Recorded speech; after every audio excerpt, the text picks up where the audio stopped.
চাকরির পরীক্ষায় আসা কঠিনতম সমার্থক শব্দগুলো নিয়ে আমাদের এবারে আলোচনা। প্রথমে হচ্ছে অভিরাম, সুন্দর, মনোহর। ঊর্ণনাভ, মাকড়সা। বল্মিক অর্থ উইপোকা। শিখণ্ডী, ময়ূর। বামেতর, ডান দিক। অপলাপ, অস্বীকার। নির্নিমেষ অর্থ অপলক বা এক দৃষ্টিতে।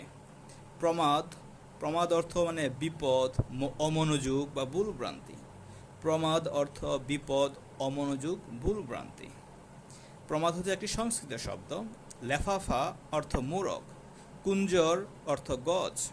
জঙ্গম চলমান বা চলন্ত, গতিশীল। সুর, সুর অর্থ দেবতা। খদ্দুত জুনাকি। সুর অর্থ দেবতা, খদ্দুত অর্থ হচ্ছে জুনাকি। পেলব কোমল।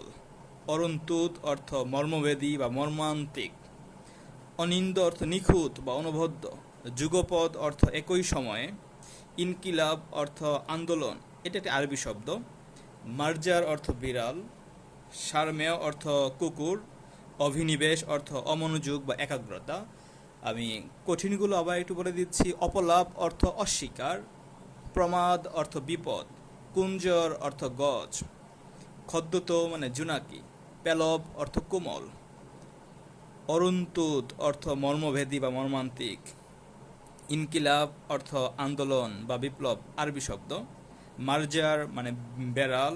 সারমেয় হচ্ছে কুকুর। আর অভিনিবেশ মনোযোগ বা একাগ্রতা। সনদ, সনদ অর্থ নিবাস বা আবাসন। নিপ অর্থ কদম। গুবাক অর্থ সুপারি গাছ। ইত্তেফাক মিল বা ঐক্য বা সম্প্রীতি। জবন মুসলিম। তাম্বুল, পান। বিজিত, পরাজিত। সপ্তসুরে, চরাসর। আরও গুরুত্বপূর্ণ বিষয়গুলো বিষয়গুলো জানতে হলে আমার ফেসবুক সাথে আপনারা অ্যাড থাকেন। আমি প্রতিদিন